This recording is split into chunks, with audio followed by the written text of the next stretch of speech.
মা, তুমি এখানে চা বেচতেছো? তুমি আমারে আর কত কষ্ট দিবে। আমার বউ আমারে বললো চা বিক্রি করতেছে। আমি এই কথা শোনার পরে নিজেরা সামলা রাখতে পারি না। আমি এই জন্য তোমাকে নিতে আসছি। আমি থাকতে তুমি এত কেন কষ্ট করো? ভিক্ষা করো, চা বিক্রি করো, এত কষ্ট দরকার কি তোমার? আমি না তোমার সন্তান? তুমি না আমার জন্ম দিছো? তাহলে এত কষ্ট কেন করো আম্মা? বাবারে, কিছু কিছু কষ্ট সন্তানের ভালোবাসার জন্য করতে হয়। আমি চাই নাই ভালোবাসা, আমি শুধু চাই তুমি আমার পাশে থাকবা, সবসময় আমার পাশে থাকবা। তুমি পিছিয়ে কি করছো না করছো আমি সব ভুলে গেছি। তুমি আমাকে মাফ করো। এখন তুমি আমার সাথে চলো, আমার বাসায় থাকবা, চলো। না বাবা, আমি তো তোর আগেই কইছি আমি যাব না। আমি চাই না তোর সংসারে অশান্তি হোক, তোরা ভালো থাক, এটাই আমি চাই। তুমি এটা কেমন কথা বলতেছো? আমার সংসারে অশান্তি? আমি যেদিন থেকে আমার বউরে বিয়ে করছি সেদিন থেকে তো আমার জীবন অশান্তি শুরু হয়ে গেছে। তুমি আর নতুন করে কি অশান্তি শুরু করবা? অথচ দেখো, আমার বাড়িতে থাকার কথা তোমার, অথচ তুমি না থেকে আমার শ্বশুর থাকতেছে। শ্বশুর থাকতেছে নন স্টপ, দিনের পরে দিন, রাতের পরে রাত, ভালো মন্দ খাইতেছে, ঘুমাইতেছে, ফিরতেছে। অথচ তুমি রাস্তা রাস্তা ভিক্ষা করতেছো, চা বিক্রি করতেছো। খারাপ লাগে না আমার? আমার তো খারাপ লাগে। তোমার তো ন্যূনতম কমন সেন্স টুকু আছে, অথচ আমার শ্বশুরের কোনো কমন সেন্স নেই। আমার বোর কাছে আমার শ্বশুরই সব। যাই হোক মা, আমি তোমার এত কথা বলতে পারতেছি না। এখন কোনো কথা আমি শুনবো না তোমার।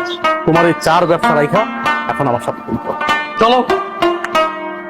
এখন থেকে তুমি এই বাড়িতেই থাকবা।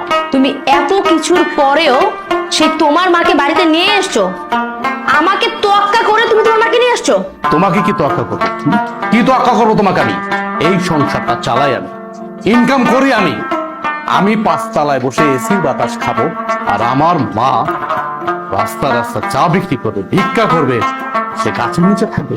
দেখো, এই সংসারটা আমার, এই সংসারটা আমি মেনটেন করি, তাই আমি যা বলবো তাই হবে। আমি তোমার মাকে নিয়ে থাকবো না এই বাড়িতে। কে কার সাথে থাকবে বা না থাকবে এটা একান্তই ডিসাইড করব আমি। তুমি ডিসাইড করার কে? কে তুমি? কে তুমি বলো? আমি কে মানে? আমি তোমার বউ। এই বাড়িটা আমার, আর এই সংসারটাও আমার। এই সংসারের সব দায়িত্ব আমি পালন করি, তুমি তো তেমন কিছুই করো না। সো আমি এই সংসারে যে ডিসিশন দিব সেটাই ফাইনাল। আর তোমার মা তোমার ছোট ভাইয়ের ঘরে টিকতে পারেনি, আমার ঘরে কেন টিকবে? হ্যাঁ, তোমার কি মনে হয় যে উনি অত ভালো একটা মেয়ের সাথে টিকতে পারলো না, আমার সাথে টিকতে পারবে? কখনোই না। আমি তোমার মাকে নিয়ে এই এক ছাদের নিচে কোনো দিনও থাকবো না। এখনো সময় আছে, তোমার মাকে বের করো। বাহ, এই বাড়ি তোমার, তোমার কথা মতো চলবে।